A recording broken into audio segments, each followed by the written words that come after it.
दोस्तों, 955 दिन हो गए रूस और यूक्रेन के बीच युद्ध के, और 8 अक्टूबर को एक वर्ष हो जाएंगे इजराइल हमास के युद्ध को, जो कि अब फैल रहा है, जिसमें हिजबुल्लाह हूती तो है ही है।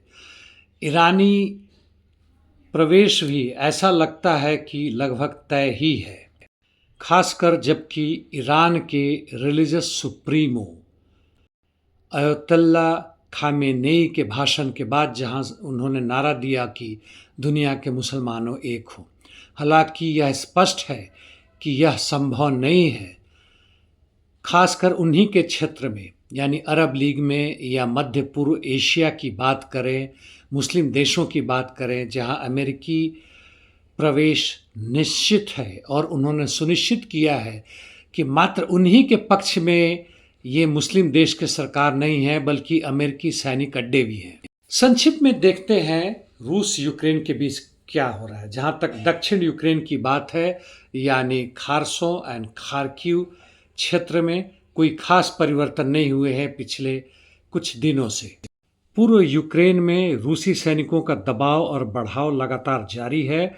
मारिंका कुराखोव क्षेत्र में इन्होंने जॉर्जिवका के दक्षिण और कॉन्स्टेंटिनिवका के आसपास के इलाकों में बढ़त की है।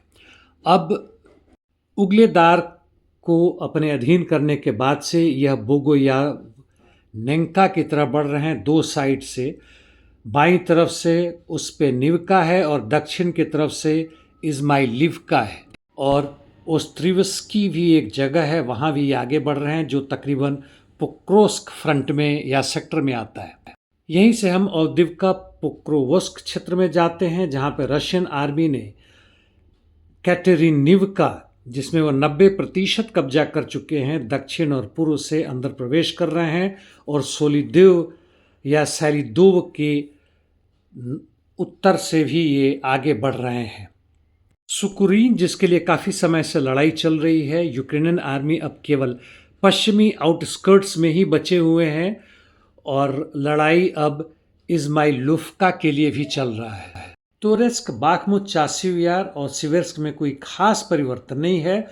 सिवेर्स्क में रशियन आर्मी ने स्पर्ने नामक जगह के उत्तर पश्चिम क्षेत्रों के पहाड़ी क्षेत्रों पर कब्जा जमा लिया है। अब उत्तर पूर्व दिशा में आते हैं यूक्रेन के, जहां कुपियान स्वातो क्रिमिना फ्रंट लाइन है, काफ़ी लंबा है।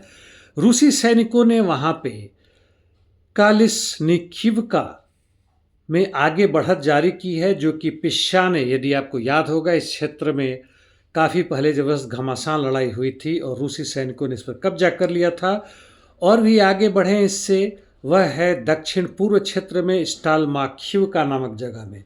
जहाँ तक उत्तर खार्किव यानी स्लोबोजांस्की दिशा की बात है, जबरदस्त लड़ाइयाँ जारी है दो क्षेत्रों में। पहला है वोवचांस्क, जहाँ कोई भी बिल्डिंग शायद अब खड़े स्थिति में नहीं पाएंगे, पूर्ण तरह से बर्बादी हो चुका है, और दूसरा है लिप्सी, जहाँ लड़ाई जारी है। अंत में कुर्स्क में आते हैं, जो रूसी क्षेत्र था, और वहाँ पे काफ़ी दिनों से, करीब 1-1.5 महीने से यूक्रेनियन सैनिक ने अपनी दबाव जारी रखी है और उसके 3 जिला में अपने कब्जा भी किया है।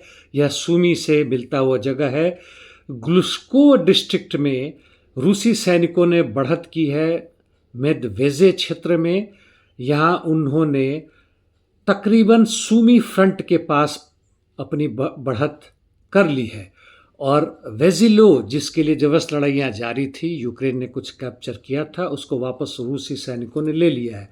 कुरिनो डिस्ट्रिक्ट में भी लड़ाई जारी है, और यहाँ पे यूक्रेनियंस ने काफ़ी काउंटर अटैक्स किए हैं, लेकिन कोई खास जीत नहीं दर्ज की है। यही हालात तकरीबन सुजा डिस्ट्रिक्ट की है, वहाँ लड़ाई जारी है।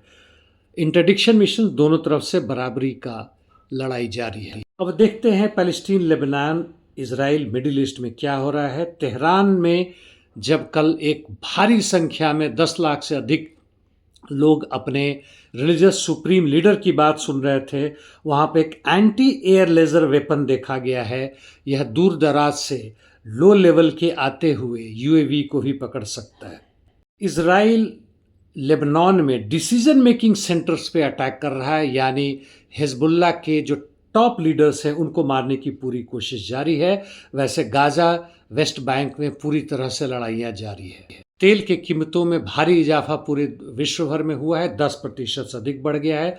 इसका असर भारत भी पड़ेगा, इसकी चर्चा फिर बाद में।